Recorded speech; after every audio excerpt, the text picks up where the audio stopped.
What's going on, guys? Today we're going to be checking out a UK comedian by the name of Jimmy Carr. Highly requested from you guys. This bit's called Riskiest Jokes Part 1, so I'm hoping it's funny enough to watch the Part 2. Let's check them out. Wetting your bed is embarrassing as a child, but as an adult, wetting a child's bed is mortifying. It's almost impossible to explain that shit away. I bought a rape alarm because I kept on forgetting when to rape people.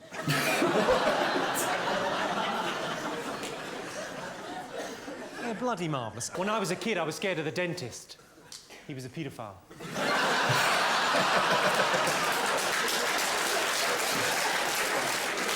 I suppose that begs the question, how many fillings did he give me?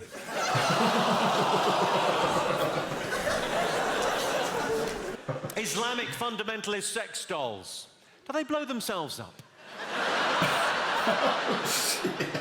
In Palestinian passports under occupation, do they just put Israel? What? That joke is Israel. Wait a minute. It went over my head. Hold on. In Palestinian passports under occupation, do they just put Israel? Help me out, guys. That joke is only there to test where the Guardian readers are sitting. No further questions, back to the knob gags. I met an incredible girl on the internet. Smart, sexy, uninhibited. Of course, it turned out to be a 12-year-old paraplegic boy. I'll be honest, the sex was disappointing. Oh. I think we've reached a barrier there, haven't we? And we will laugh at that and nothing more. Well, fair enough. I don't want to make a big deal of this, but I recently adopted a newborn African child. He was just £7, plus postage and packing. Oh, shit. That's how they get you. If only they'd put holes in that box. And that is the joke, interestingly, that Richard Curtis said was a bit much for the comic relief gig.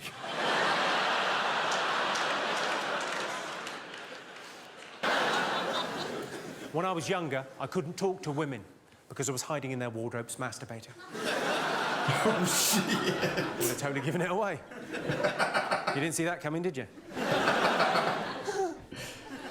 Oh, I've written a rom-com. I wanted to tell you about this. I've written a romantic comedy. It's about a guy and a girl. Classic. Yeah? Initially, they hate each other. Classic. But they end up in bed together. Classic. It's called The Rapist.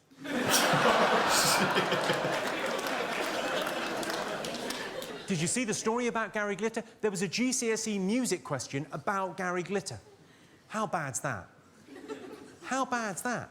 A GCSE music question about a Gary Glitter song. Because if there's one artist you don't want associated with the phrase, shh, turn over, you've got an hour. Don't know who the glitter guy is. It's a bunch of one-liners.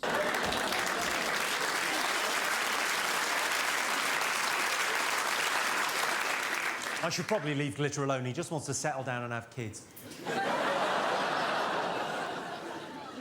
I said to my girlfriend, I said, you want to experiment with a role-play rape fantasy? She said, no. I said, that's the spirit.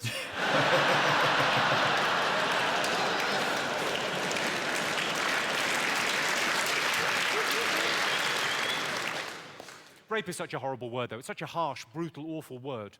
Rape. That's why I prefer to call it a struggle snuggle.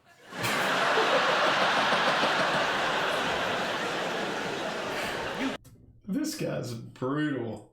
Oh, wow. I like him. A struggle snuggle. Couldn't stay mad at a struggle snugglers, could you? Bloody adorable. A lot of people like to smoke cigarettes after sex, but you can't buy cigarettes until you're 16, so I have to get them for both of us. Oh, no. You think it's wrong I'm buying a 15-year-old girl cigarettes? You think it's wrong I'm fucking her? I'm kidding. Kidding does sound like a verb for child abuse, doesn't it? I'm kidding. Are you joking or touching kids? Obviously, it's a family show. I've noticed a thing, I go out to see a lot of comedy shows, and I've noticed a thing, comics tend to do their best stuff right at the end of the gig, and then they leave the audience wanting more. It sounds good, doesn't it? But it doesn't make any sense. Because you, the audience, are left wanting more, and the comedian has fucked off. That doesn't make any sense. So what I'd like to do, because I've given it some thought, I'd like to torpedo this gig with some very unpleasant jokes that will offend and upset you all. Yeah.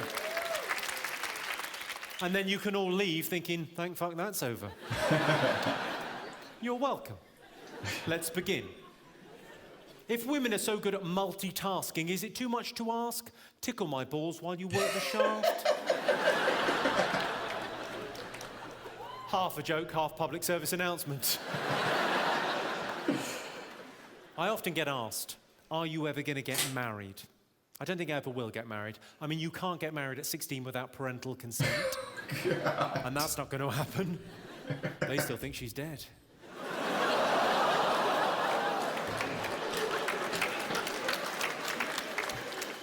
That's an unfortunate reaction, because that's only there to warm you up for this one.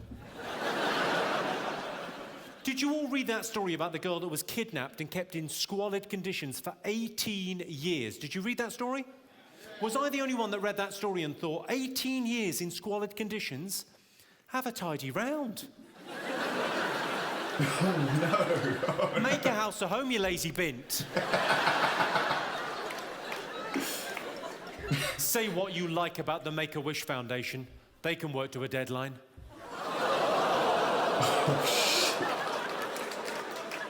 It's only words, nothing bad's happened. It's not like I've drop-kicked a kitten into an orphan's face. Once, I did that once. And it was fucking funny, but you sort of had to be there.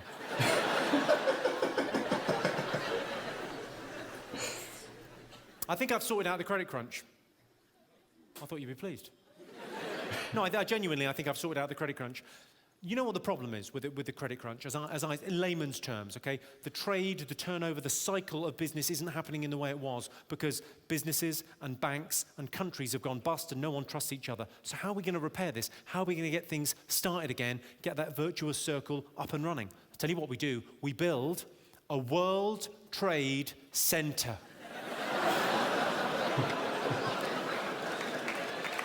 I can see you sat there with your arms crossed thinking that's going to be a fucking big building. We're going to have 2 of them.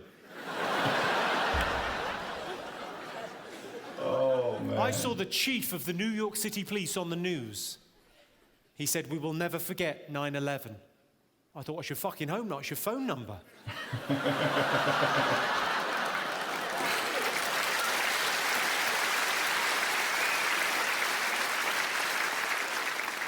I do love doing these gigs. I mean, I'm so glad I recorded the DVD in Glasgow, but these gigs, just the fact that everyone sort of shares a sense of humour, that's such a sort of special thing. Everyone appreciates as well. Everyone gets it. Everyone in this room gets the fact it's just jokes. We're just messing around, trying to have a laugh together. It's just messing, you know. These jokes aren't who I am.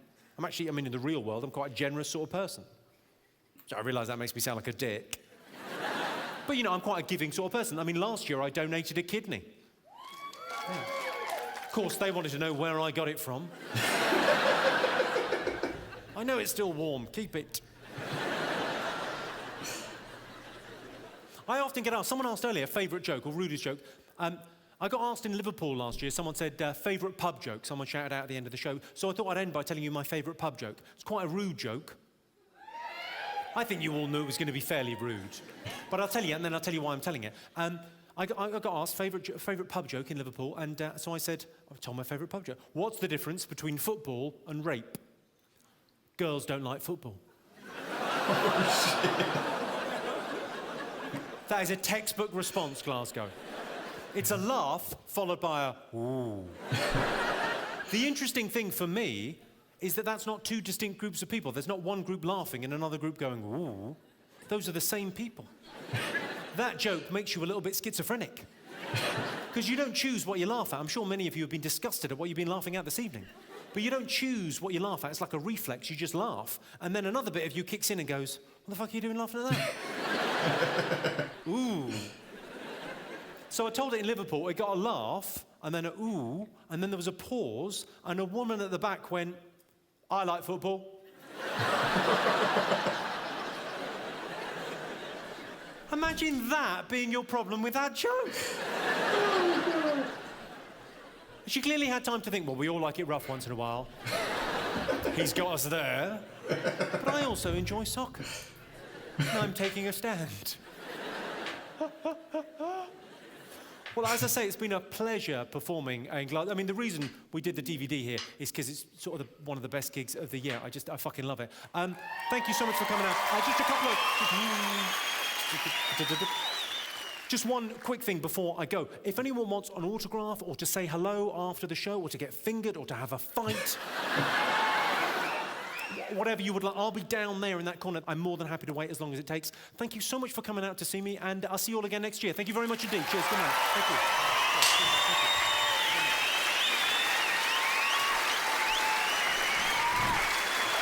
you. Bunch of one-liners mostly. I like that guy. I'll be watching more of him. I appreciate you guys watching, man.